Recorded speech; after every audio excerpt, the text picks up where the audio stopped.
మీ మోకాల నొప్పులకు ఎటువంటి సర్జరీ లేకుండా ఎపియాన్ పెయిన్ క్లినిక్ అందిస్తున్న అత్యాధునిక చికిత్స.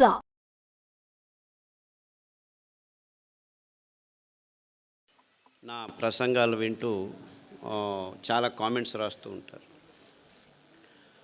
ఒకచోట ఒక అబ్బాయి నాకు జస్ట్ 23-year-old అబ్బాయి ఒక చిన్న క్లిప్ పెట్టాడు నా నెంబర్కి. బెంగళూరులో 23-year-old బాయ్స్ 2.5 లక్షల రూపాయలు అదేదో మోటార్ సైకిల్ కొనుక్కున్నారట. బుర్రని తిరుగుతున్నారు. సార్ చెప్పినట్టు హెల్మెట్ పెట్టుకోకుండా యాక్సిడెంట్ పాలయ్యారు. ఇద్దరికి తల క్రియేట్ అయింది. స్పాట్, చనిపోలేదు, హాస్పిటల్లో కోమాలో ఉన్నారు.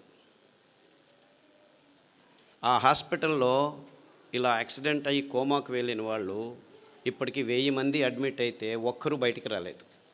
అందరూ పైకి వెళ్ళిపోయారు. 3 రోజులు 4 రోజులు 5 రోజులు ఐసీలో ఉన్న తర్వాత.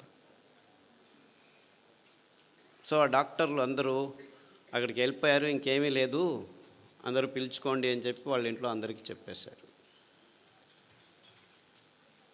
3 రోజుల తర్వాత ఒక అబ్బాయి చనిపోయాడు. ఇంకా 3 రోజుల తర్వాత ఇంకో అబ్బాయి ఇంకా చనిపోలేదని డాక్టర్లు అందరూ వెయిట్ చేస్తుంటే 6వ రోజు రాత్రి ఠక్కని లేచి కూర్చున్నాడు.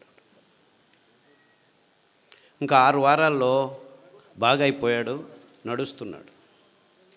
సో ఈ డాక్టర్లందరికీ అనుమానం వచ్చింది, ఏం జరిగింది, ఇంతమంది చనిపోయారు సార్ మీకు చెప్తారు. ఆయన చెప్పాడు కదా, ఆరోగ్యం ఉన్నా యాక్సిడెంట్లో చనిపోతారు మీరు, జాగ్రత్త అని. ఇది జరిగిన విషయం. ఎలా బయటపడ్డాడు వీడు, 1000 మంది చనిపోయారు, ఇంత కోమాలో ఉన్నవాడు మళ్ళీ వెనక్కి వచ్చాడని వాళ్ళు అదే పనిగా పని కట్టుకొని ఎంక్వైరీ చేశారు. వాళ్ళ ఇంటికి వెళ్ళారు. వాళ్ళ అమ్మ నాన్నని అడిగితే, మా అబ్బాయి యూట్యూబ్లో డాక్టర్ ఖాదర్ ప్రసంగాలు విని గత 2 సంవత్సరాలుగా సిరిధాన్యాలను మాత్రమే భోంచేస్తున్నాడు.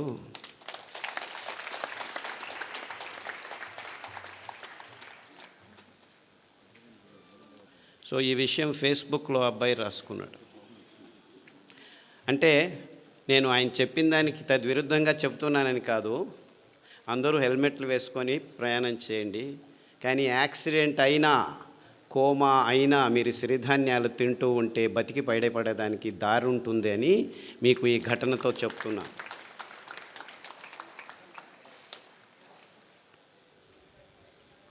నేను గుంటకల్లోనే చదివాను.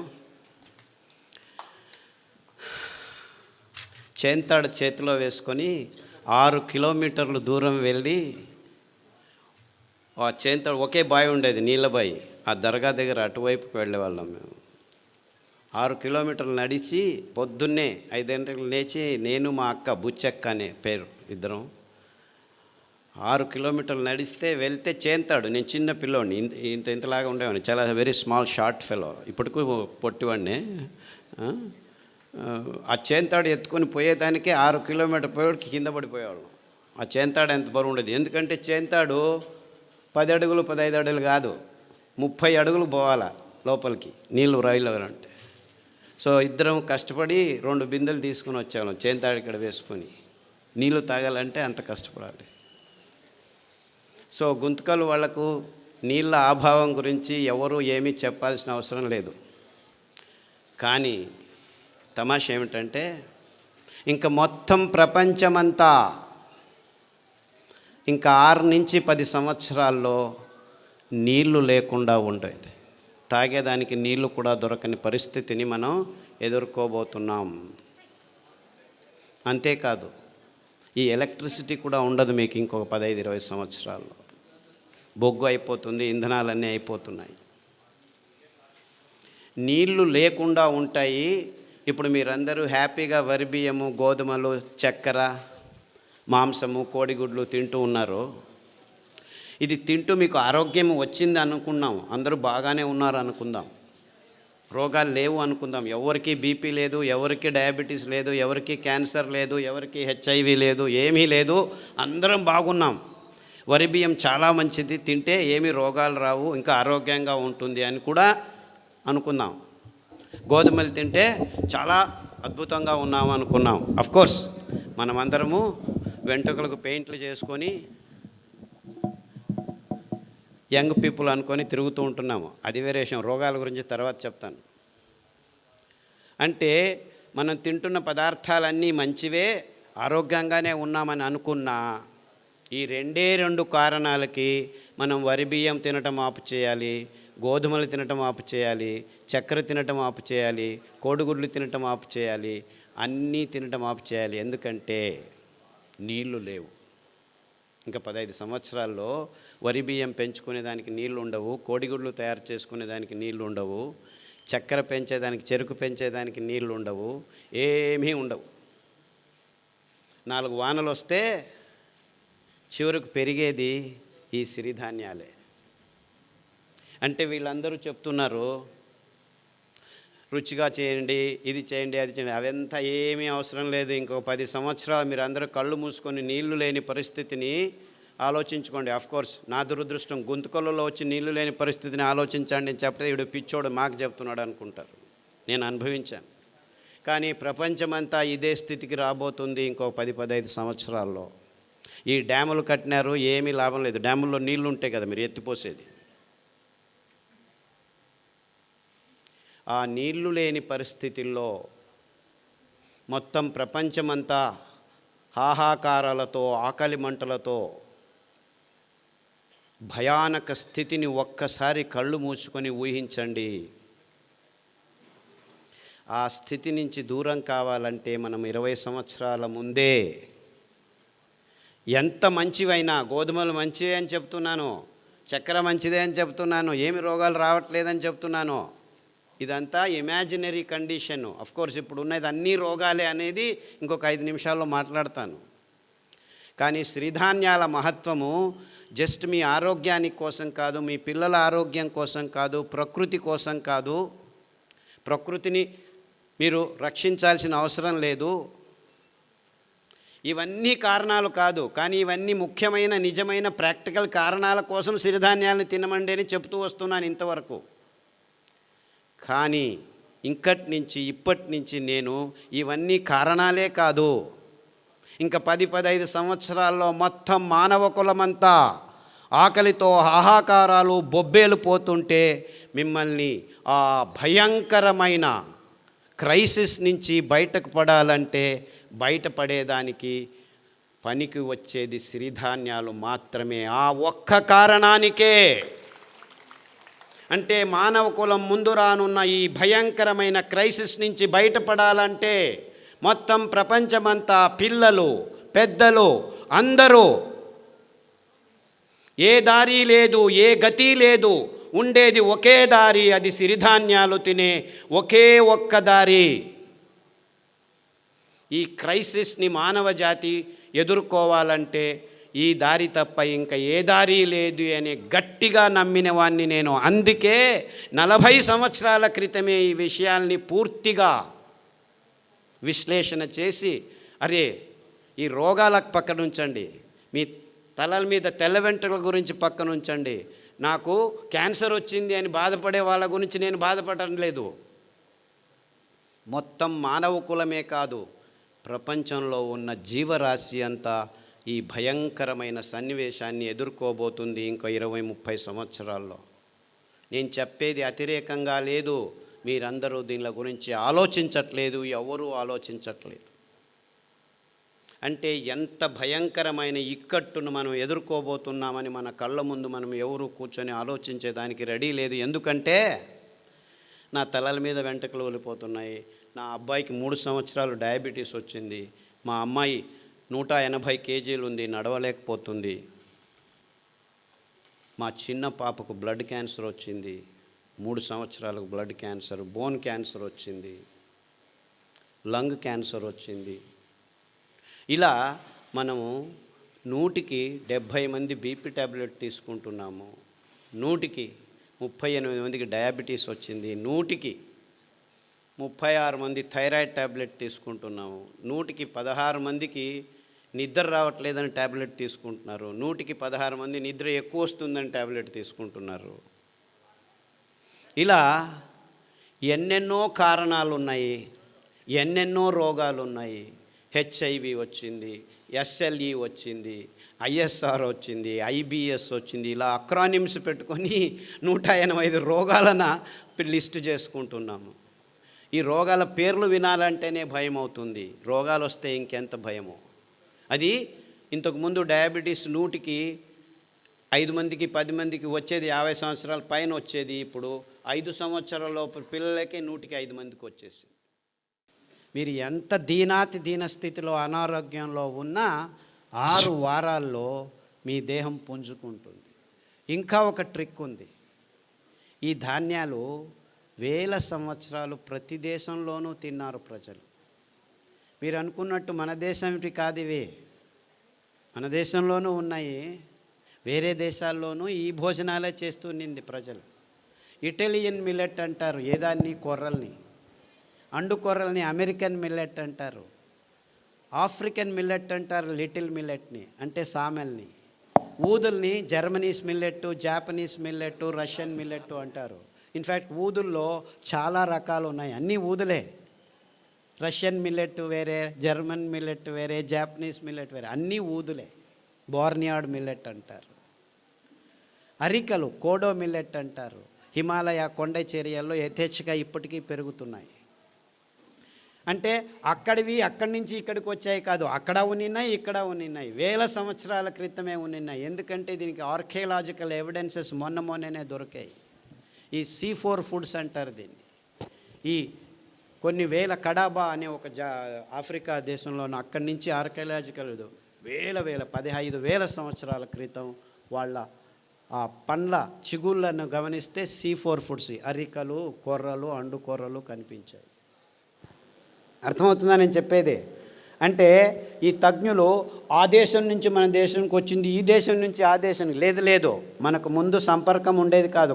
ఖండాంతరాల్లో అంతెందుకు గుంతకలు వాళ్లకు వింధ్య పర్వతాల వెనకాయ ఉండేది తెలియదు ముందు. అంటే ఎక్కడి వాళ్ళు అక్కడ ఉండేవాళ్ళు. ఆయా జాగాల్లో ఆయా నీళ్లకు ఆయా గాలికి ఏదేది పెరుగుతుందో దాన్నే తింటూ ఉండేవాళ్ళం. అదే నిజమైన ఆహారం. అలాంటి అద్భుతమైన ఆహార పద్ధతిని అంతా నాశనం చేసుకొని ప్రపంచమంతా బియ్యం గోధుమలు తింటున్నారు. అదే అవైజ్ఞానికమని ఎవరికీ అర్థం కావట్లేదు. ఎందుకు వచ్చింది? ఈ కంపెనీల హితాశక్తి కోసం అందరూ కాఫీలు, టీలు, బియ్యము, గోధుమలు, పాలు, చక్కెర తింటున్నామని ఎవరికి అర్థం కావట్లేదు. నేను పాలు తాగొద్దా, పాలు తాగొద్దా, బియ్యం తినొద్దా, గోధుమలు తినొద్దా, ఇంకేం తినాలి, మన్ను తినాలా? అందరూ ఈ ప్రశ్న అడుగుతారు నన్ను.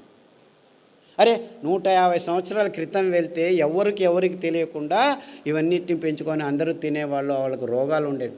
ఈ ఒక్క విశ్లేషణతోనే నేను ఈ ధాన్యాల్ని వెతకడం మొదలుపెట్టాను. 30 సంవత్సరాల క్రితం అమెరికా వదిలిపెట్టి పల్లెల్లో తిరిగి ఈ విత్తనాలని తీసుకొచ్చి మా ఇంటి వెనక పెరట్లో కొద్దిగా పెంచి మళ్ళా రైతులకిచ్చి ఆ ధాన్యాన్ని నేనే కొనుక్కొని రోగులకిచ్చి బాగవటం. మొత్తం 8 సంవత్సరాలు నేను ఒక్క మాట మాట్లాడలేదు. నేను ఆలోచించింది కన్ఫర్మ్ కరెక్ట్ అని తెలిసిన తర్వాత పల్లెకు వెళ్ళి మాట్లాడడం మొదలుపెట్టాను. వేల మంది రోగులకు బాగా అయిన తర్వాత చెప్పడం మొదలుపెట్టాను. SLE, HIV, ఇప్పటికి ఎంతమంది HIV పేషెంట్లు. నేను మొన్న ఇక్కడి నుంచి బెంగళూరు నుంచి హిందూపూర్కి వస్తుంటే 4 పేషెంట్లు ఫోన్ చేశారు. సార్ మీరు చెప్పిన ఈత ఆకు కషాయము, బిల్వ ఆకు కషాయము, గరిక కషాయం తాగుతున్నాము, అరికెలు, సామెలు, గంజి తాగండి. గంజి గురించి చెప్పవే, చాలా వేల సంవత్సరాల క్రితము ఈ విసిరేది, దంపేది రాళ్ళు లేవు, అప్పుడు ఇంకా తెలియదు. ఆ కింద పడిన ధాన్యాన్ని ఎచ్చుకొని వచ్చి నీళ్ళలో నానబెట్టి వండుకొని గంజి తాగేవాళ్ళు. గంజి తాగేదానికి కూడా టైం ఉండేది కాదు. ఇది వెరుకునేదానికి పనలేకపోతే ఆ గంజి పొద్దుటి నుంచి సాయంకాలం వరకు ఉంటే అది చద్ది గంజి, అంబలి, అందులో బ్యాక్టీరియా పెరిగేది. ఆ బ్యాక్టీరియా మన పొట్టలకి అతి ముఖ్యమైనది, అతి రోగ నిరోధక శక్తిని మన దేహంలో పెంచేది. ప్రోబయోటిక్స్ అని ఈ మధ్య కొత్తగా మొదలుపెట్టారు ఈ డాక్టర్లు, ఇంజనీర్లు అందరూ. ఎప్పుడో మా తాత ముత్తాత కాలంలోనే చద్దిగంజలు తాగరా వెధవా, ఆరోగ్యంగా ఉంటామని మా అవ్వ చెప్పేది. తిప్పారెడ్డిపల్లె, ఇక్కడే తిప్పారెడ్డిపల్లె. కొర్రగంజి పొద్దున్న చేసి రాత్రి తాగు, రాత్రి చేసి పొద్దున్న తాగు అనేది. అదెందుకు? పొద్దున్న చేసి పొద్దునే తినచ్చు, నీకు తెలియదులే, రాత్రి తాగు అనేది. దాంతో కావాలంటే ఈ ఎర్రగడ్డ కొరుక్కో అని చిన్నది సాంబార్ ఉల్లిపాయ ఉండేది, దాన్ని ఇచ్చేది అనమాట. అమేజింగ్లీ ఆ ఉల్లిపాయ తింటే మీలో ఉన్న అన్ని అలర్జీస్ మాయమైపోతాయి. గోరుకునేది సిట్రజిన్ వేసుకునేది, ఎప్పుడు చూడు ఎరుకుంటూ ఉంటే సిట్రజిన్ వారానికి ఒకటి పోయి 2 రోజులకు ఒకసారి అయిపోయి రోజుకు 2 సార్లు వేసుకున్నా కానీ ఆపితే చాలు గీరుకుంటూ ఉంటారు. ఆ అలర్జీస్ అన్నీ వారం రోజుల్లో మాయమైపోతాయి. మీరు అరికల గంజి, ఈ ఉల్లిపాయ రసం, 4 ఉల్లిపాయలు ఉడికించి ఆ రసం తాగితే చాలు 6 వారాల్లో మీకు ఈ అలర్జీస్, పొద్దున్న లేస్తే తుమ్మేది, చెవులో నొప్పి వచ్చేది, పాలు తాగేసి ఆపేసి ఈ కషాయాలు తాగండి. అంతెందుకు ఉచ్చలు, రాత్రి లేచిందే, పోసిందే, లేచింది పోసేది, ఇంత పోసేది వచ్చేది, ఇంత పోసేది రాదు బయటికి. ఇవన్నీ 6 వారాల్లో మాయమైపోతాయి. 6 వారాలు, ఎక్కువ అవసరం లేదు, 6 వీక్స్. అని డాక్టర్ల దగ్గర పోతే ప్రోస్టేట్ ఊతో వచ్చింది నాయన తీసేస్తాం రా అంటాడు. తీసేసిన తర్వాత మళ్ళీ అదే ప్రాబ్లం, ఇంకొకటి ఏదో కారణం, ఇంకేం కారణము, నరాలు దౌర్బల్యం ఉన్నాయి అక్కడ. మీరు ప్రోస్టేట్ తీసినా ఏమి తీసినా అదే రోగమే. సో తీయకముందే ఇట చేయండి, హ్యాపీగా ఆ ప్రోస్టేట్ సరిగ్గా అయి కూర్చుంటుంది, ఇంతలా ఉండేది సన్నగా అయి కూర్చుంటుంది. 6 వీక్స్. ఇలా చాలా రోగాలకి ప్రతిదినం సతమవుతున్నాను. నేను చెప్పేది క్యాన్సరు, హెచ్ఐవి గురించి ఆలోచించద్దండి. చాలామందికి ఇంకా రోగాలు రాలేదు, 120 మందికే వచ్చింది. ఇంకో 300 రోజుల్లో చాలామందికి వస్తాయి. కానీ వేరే వాళ్ళకు మైగ్రేన్ అండి, తలనొప్పి, ఇటువైపు వస్తుంది, వాంతికి వస్తుంది, మళ్ళా వస్తుంది. ముట్టయినప్పుడు ఆడపిల్లలందరూ కింద బడి ఎంత నొప్పులో, నో ప్రాబ్లం, ఒక ట్యాబ్లెట్ వేసుకో, ఎన్ని రోజులు వేసుకుంటూ ఉండు, కిడ్నీ లేచిపోయేంత వరకు వేసుకోవాలి. కిడ్నీలు లేచిపోతున్నాయి ఆడవాళ్ళకి, ముట్టు ప్రాబ్లమ్స్ కోసం పెయిన్ కిల్లర్స్ తీసుకొని, నో ప్రాబ్లం, డయాలిసిస్ యూనిట్ ఉంది, రండి. And this is science for you. ఈ డాక్టర్ల దగ్గర చుట్టూ తిరుగుతుంటే మీకు ఏం దొరుకుతాయి? ట్యాబ్లెట్లు, ఆపరేషన్లు, అంతకంటే ఎక్కువ ఏం దొరకదు. ఆరోగ్యం దొరకదు, ఆరోగ్యం ఆసుపత్రుల్లో లేదు. వద్దులేండి, చప్పట్లొద్దు, ఆలోచించండి, అంతే చాలు. ఇంకా ఎలక్షన్లు రాబోతున్నాయి, రాజకీయ నాయకులు వస్తారు, చప్పట్లు దాచిపెట్టుకోండి.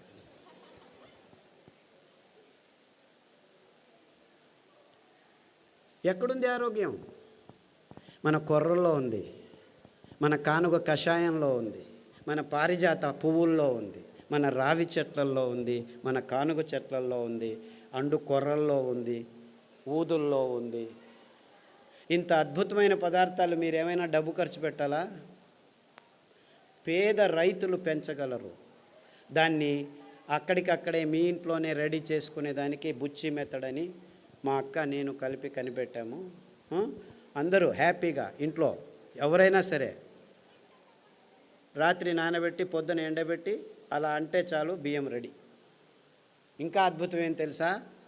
ఈ ధాన్యాలు 7 సంవత్సరాలు నిల్వ ఉంచిన ఒక్క కెమికల్ లేకుండా, ఒక్క పురుగు రాకుండా ఉంచుకోవచ్చు ఈ 5 ధాన్యాలు. మీకు ఎప్పుడు కావాలో అప్పుడు బియ్యం రెడీ చేసుకోండి. సో అందరూ అంటున్నారు పేదవాళ్ళకి ఇది కష్టమని. ఇన్ఫ్యాక్ట్ పేదవాళ్ళకే ఈజీ. ఈ పెద్దవాళ్ళు పనులు చేసుకోలేరు, డబ్బులున్న వాళ్ళు. మీరు చేసిస్తే వాళ్ళు తింటారు. అంటే మీరు కొనాల్సిన పని లేదు. 2 ఎకరాల మెట్ట భూమి ఉంటే పెంచుకోండి, ఇంట్లో పడేసుకోండి. ఎప్పుడు కావాలంటే ఆ మిక్సీలో 1 కేజీ రెడీ చేసేదానికి మీకు 20 కేజీలు 2 గంటల్లో పని చేసుకోవచ్చు. ముందులాగా దంచాలి, విసరాలి అని ఏమీ లేదు. కావాలంటే మీకు డబ్బు కావాలంటే మీరే రెడీ చేసి పక్కనున్న ఊరికి అందజేయచ్చు. 10 మంది కూర్చొని ఆడవాళ్ళు పని చేస్తే దగ్గర దాదాపు 500 కిలోలు రెడీ అవుతాయి. ఆ పని బాలన్ గారు చేసి చూపించారు. ఇక్కడ అనంతపూర్లో భానుజ అని ఇంకొక మహిళా సంఘం వాళ్ళు చేస్తున్నారు. అంటే పేదవాళ్ళకి ఇవి అతి చౌకగా, ఎవ్వరి హంగు లేకుండా, హంగామా లేకుండా పెంచుకొని ఇంట్లోనే తయారు చేసుకొని తినేంత వరకు మేము అన్ని రకాలుగా ఏర్పాటు చేశాము. మీరు చేసుకోవాలి అంతే. అంటే పేదవాళ్ళకి ఏమీ ఇబ్బంది లేదు. ఇంకా కొనుక్కునే వాళ్ళకే 100 రూపాయలు ఆ కేజీ, 150. యాక్చువల్లీ రైతులకు మీరు 10 రూపాయలు, 11 రూపాయలు మధ్యవర్తులు తింటున్నారు మధ్యలో. అయినా కానీ 100 రూపాయలు ఇచ్చి కొన్న 1 కేజీ 10 మంది తినచ్చు మీరు. ఎందుకు? ఇందులో పీచు మధ్యలో ఉంది. నానబెడితే, రాత్రి నానబెట్టి పొద్దున వంట చేస్తే 1 కేజీ బాగా వికసించి అరలితే మీరు 10 మంది తినొచ్చు అనమాట. అదే బియ్యం అయితే, వరి బియ్యము కేజీకి 4 తిని ముగించేస్తాం అనమాట. అంటే 1 కేజీకి 4, ఇక్కడ 1 కేజీకి 10 మంది, ఇప్పుడు 30 రూపాయలు కేజీ అనుకో, 30 × 2.5 కేజీలు అంటే అది అంతే అయింది కదా. ఆ బియ్యం తిన్న తర్వాత మీరు ఎక్కడికి పోతున్నారు? ఆసుపత్రిలో చుట్టూ తిరుగుతున్నారు. ఈ బియ్యం తింటే మీరు రైతుల దగ్గరికి వెళ్ళచ్చు. అంటే నిజంగా మీరు ఎవరి చుట్టూ తిరగాలి? ఆరోగ్యం కావాలంటే ఎవరి దగ్గరికి వెళ్ళాలి మీరు? ఇన్ఫ్యాక్ట్ నిజంగా మనకు ఆరోగ్యం కావాలంటే ఆ రైతుల వైపు మన ముఖం చూపించాలి, వాళ్ళను గౌరవించాలి. వాళ్ళు పెంచే ధాన్యానికి విలువ ఇచ్చి భక్తితో తీసుకుంటే వాళ్ళు బాగుపడతారు, మనము బాగుపడతాం. అర్థమవుతుందా?